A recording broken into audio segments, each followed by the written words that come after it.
happy Progress Day is pretty much the main premise that they were trying to get across with this particular episode of Arcane League of Legends. We have episode 4 to talk about.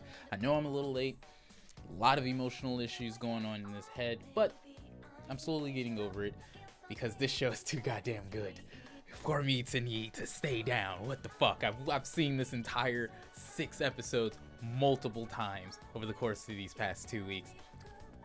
Too nice for me to stay in that kind of state. But go ahead and let me know what you guys thought of this particular episode as I discuss how I felt about this particular episode, because I enjoyed pretty much the entire focus that was going on with this. There was basically a little time skip, and we got to focus on basically what seems to be our new main character in a sense, JINX.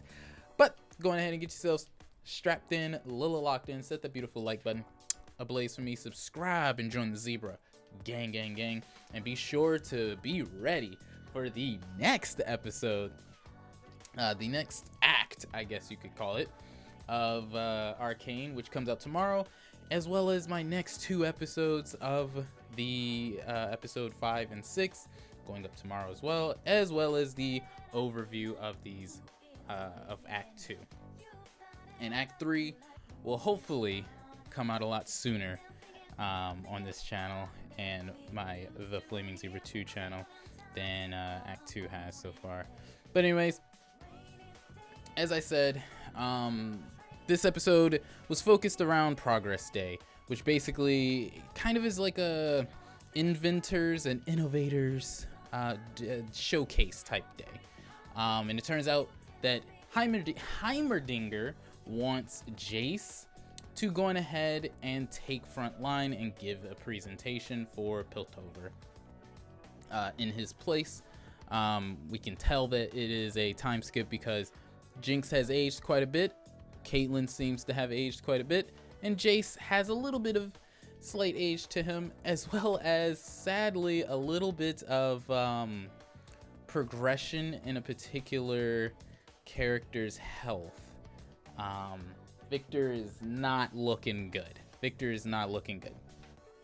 But Jason's up being given the opportunity to take the to do the presentation for Piltover. But we end up immediately jumping into action because, of course, my screen wants to... Oh, there it is. All right, I was about to say, my screen wanted to act all the way up. We introduce the Firelight Squad, which me and my fiance are thinking might be run by Echo, maybe, because of all the clock motifs related with him. And if you know Echo, he does the whole time thing, and he's very into, like, you know, the inventions of shit. So it would make sense. It would make sense that he's against, obviously, the bad guys being Silco. But yeah, and we immediately run into our new variation of JINX, because the Firelight Squad jumps the squad of JINX and the other people. It's not a good look. She kills literally all of them and then goes absolutely nuts and starts blowing everything up in her sight. Kind of crazy. But we see what seems to be much more ruthless JINX. She's very much more into the fighting. She very much is a ruthless killer now.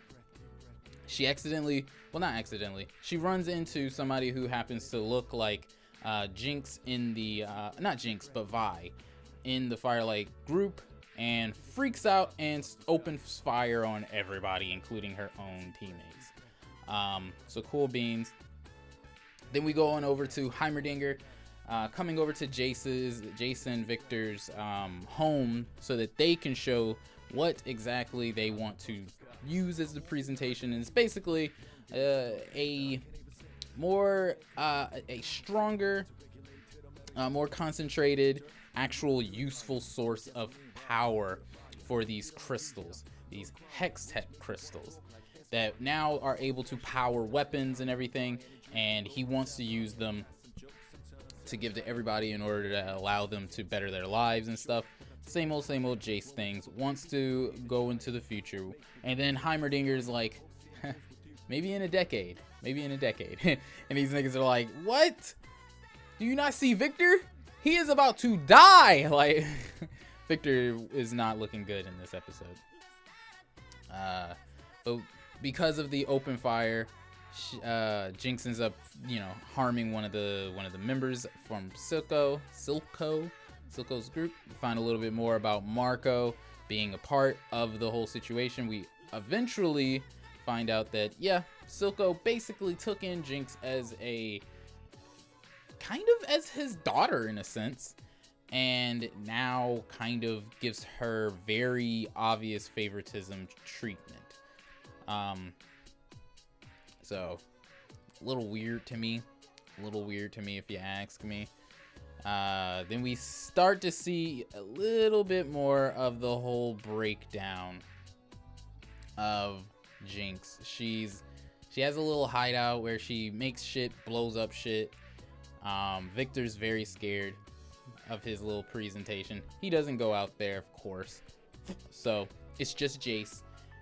And Mel, the counselor, one of the head counselors, the beautiful black queen, the black goddess, she tells Jace that he needs to not listen to Heimerdinger, not hold back on his presentation, and go all out. But Jace ends up holding back anyways and doesn't really tell them much. Jinx ends up eventually, after the whole, he thinks I'm weak and all that type of stuff and freaking out in her hideout, she eventually pulls in a very much Joker-esque thing and plants like a kid sound in a fire to get enforcers to come over to where she's at, to then murder them all. And Caitlyn almost was one of those who got murdered. She blows up the entire place and robs them of one of the little crystals that Jace had made. And Jace is wanting to, of course, he gets in trouble by the council, and he's wanting to get rid of the whole Hex Tech everything. Damn it, I forgot what it's called. The Hex Tech, the Hex Gates. There we go. He wants to close them down and put it out for a while, but the council members don't see that as an opportune thing because, like America, they only care about that money. They only care about the transfer of trades and everything, so they don't really give a fuck about the fact that the Hex Gates and delivery ports and everything, it provides a possibility for more dangerous things to happen. And instead of getting the actual problem fixed, they just want to continue the way that things are going that helps them and benefits them without it really, helping anybody else but themselves. While putting very little effort into actually making anything else really better in the world. So, very much America. Silco ends up finding out about Jinx's whole thing, gets pissed. I love all the sound effects and visual effects that they use for Jinx in her freak out. She has like hallucinations and everything of her brothers and her sister and everything. But then Silco, of course, is happy that she ended up getting the gun. The Hex Crystal. Jace ends up being put onto the council, by the way, by Heimerdinger, which is interesting. I didn't know that was a thing that would end up happening. Caitlyn thinks that she still has a job and everything. Jace goes over and is just like, nah, you got fired, nigga. Like, I'm trying to get you to keep a job. And Caitlyn's like, now you're a narc. We can't be friends anymore after they have been like, so she gets mad that she isn't able to be on the case to try and figure out who is the person behind Firelight as well as Silco's little group. And then, you may have noticed that we haven't heard or seen anything about Vi. Well, that's where she comes up at the very end. Turns out Marco put her in a very, very, very, very tight prison. And of course, Caitlyn goes up there to try and get some information because some of the drawings were part of her evidence and clues and everything. And since JINX / Powder basically still uses her childlike drawings as a part of her inventions and everything, Vi immediately was like, that's my sister. Where the fuck?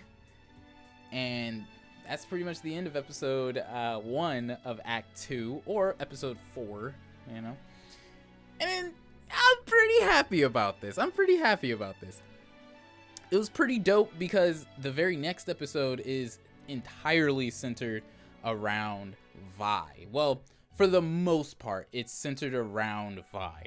So it was nice to see them going ahead and showcase both of what they are up to now in the 2 episodes, and in the 3rd episode of Act 2, kind of hardcore shifts between both of them. It's pretty cute. It's pretty cool. I enjoy it. But let me know what you guys think down in the comment realm where you guys are in Supremo, because that's all that I got for you. Daddy's the best on YouTube. Signing the fuck off. Have yourselves a nice rest of your day and a nice juicy chickadee goddamn job, my friends. Lordy low.